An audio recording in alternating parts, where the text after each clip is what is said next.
I want to talk about the fraud that's going on in the state of Minnesota within the Somalian community. And it's not all Somalians, obviously, but it is within the Somalian community. When I look at mainstream media, I don't really see it being presented in that way. Maybe I don't watch the news enough. All I see are politicians or just media outlets saying that the Trump administration is targeting communities of color. But when I looked it up, it doesn't necessarily look like he's targeting or they are targeting communities of color. It looks like what it actually is, and it is targeting some of the members within the Somalian community of healthcare fraud. Like, you're not going to straw man me out of knowing what's actually going on. So I looked it up, and what I've seen was just a lot of healthcare fraud. So you have these businesses that are owned by Somalians, that's really not businesses at all. It's almost like a cover up. So with no healthcare provider services, they've been able to bill Medicaid, which is our government tax dollars, for services that are not even provided. They've been able to create an image of services like inflating hours, like faking patients, identity fraud, and things like that. My bad, y'all. I had to pick up my order. But now that that's out of the way, I also want to talk about the argument where the Trump administration is specifically targeting, immigrant families and communities of color, right? Well, one, fraud is fraud. And I don't care if it's communities of color. I don't care if it's white people. I don't care who it is. Fraud is fraud. With that being said, I don't want American-born citizens committing crime and committing fraud, let alone migrants committing fraud on Americans' tax dollars. Like, we're talking about billing Medicaid for services not provided, for patients that do not exist. Like, that is nasty work. Like, do not sit here and they're targeting communities of color. Like, what? No, they're targeting fraud. You should want them to target fraud, and if you don't, I don't know what to tell you. And shout out to her, man. Look, I've been sitting back watching all of this, and I came to a simple conclusion that you'll never get a logical explanation out of people about why they're defending this nonsense because I can't wrap my head around it. Like, straight up, stop looking for a reasonable answer. It don't exist. They ain't got one.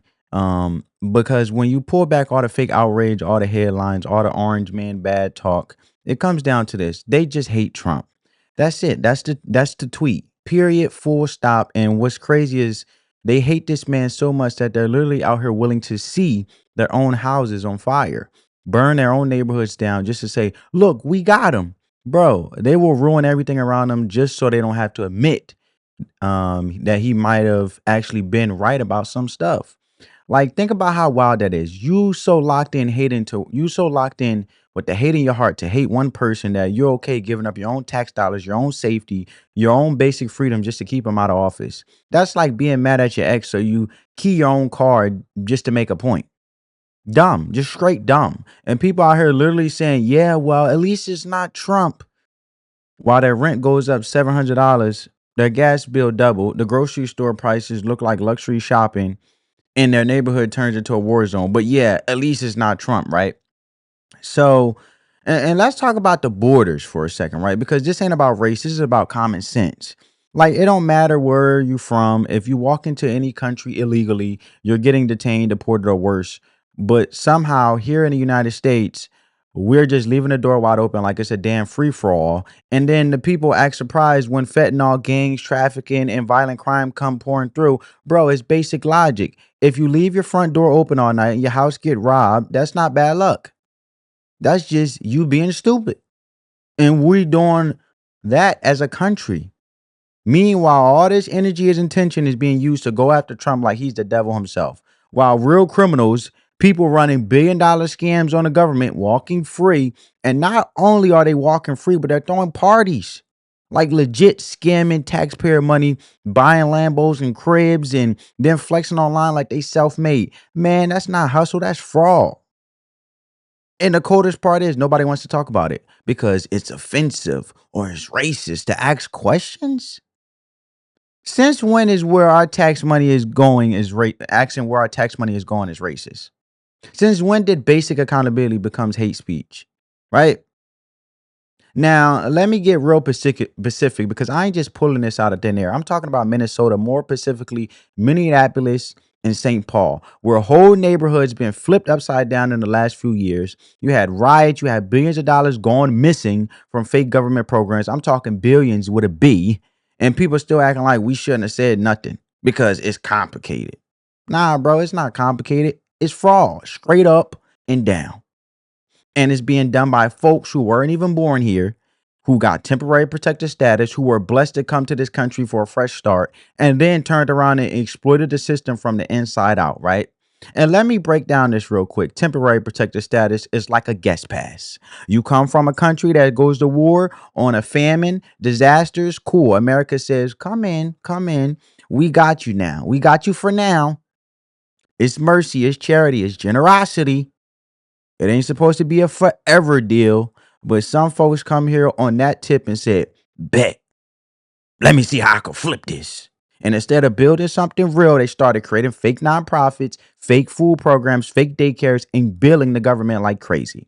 One daycare was billing for 2,000 kids a day. But when they rated it, there were like 3 kids and one toy in there. Man, that's not a daycare. That's a scam center, a straight front. And this is where it gets wild because then they use fake businesses to move the money around and keep it in the community, stack up, buy properties, buy cars, buy influence. Now, on the surface, it looks like the community is thriving. Oh my goodness. Look at the rainbow among the sky of beauty, but it's all fake, like wearing designer clothes with no money in your bank account. And then they had the nerve to say, we made it. We did it the right way. You don't believe me?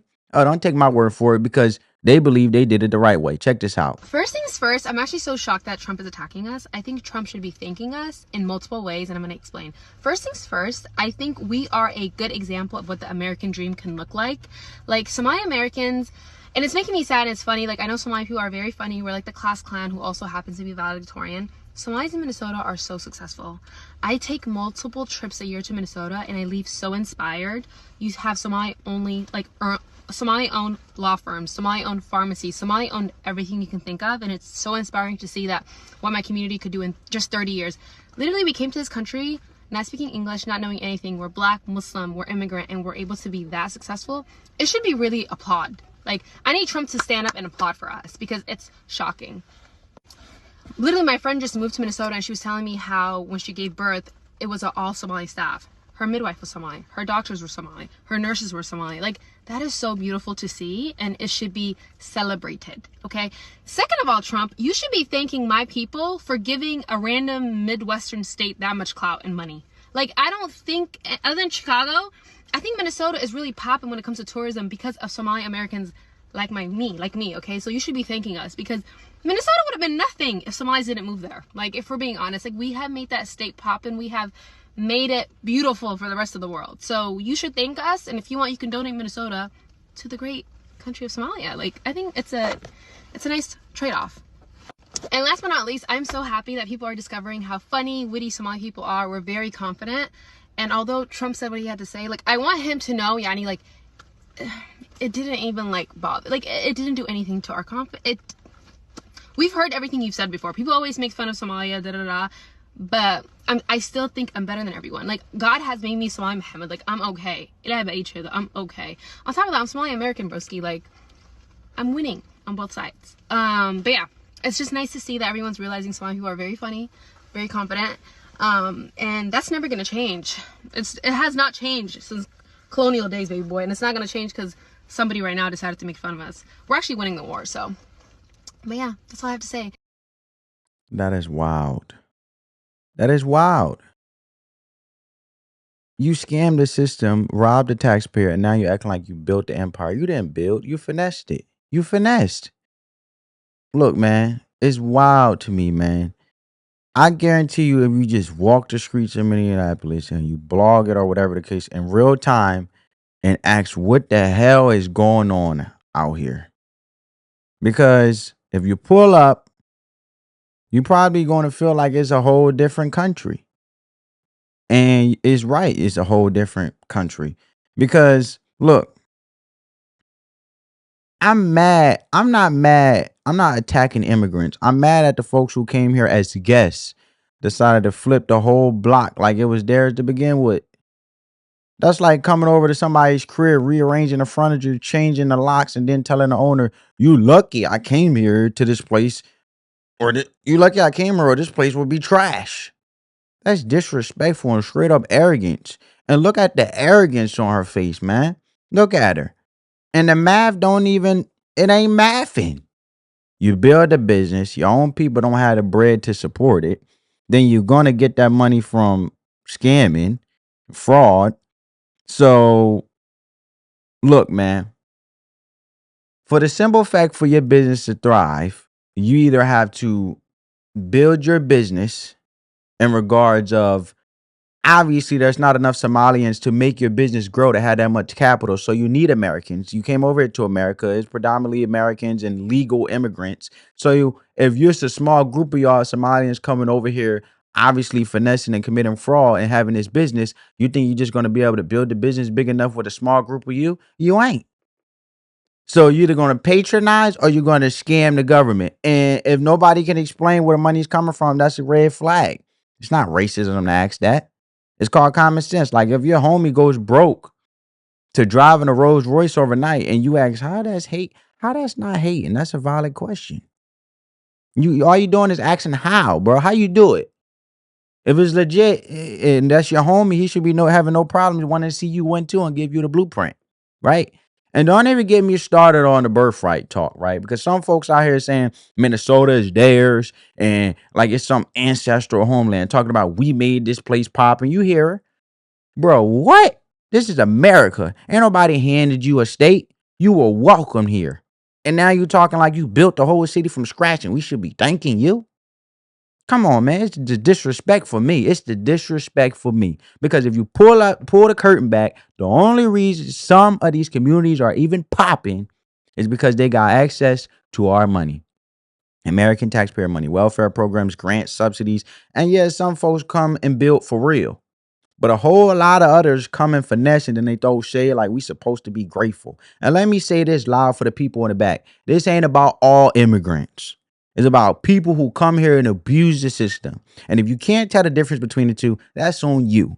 Don't lump every single person of color into one group. That's lazy saying people of color like it's one big squad. When in reality, we all don't move the same. No matter what the color. We all don't co-sign the same bull crap. So stop saying we, because this ain't all of us. This is you and the people she defending in this video. So yeah, I'm just going to call it how it is. This is fraud at the highest level. And the wild part is y'all want to defend this mess to the death, not because it's right, but because you think admitting the truth helps Trump. And that's the sickness. That's the obsession. You hate him so bad, you rather destroy your own country before admitting he was even halfway right.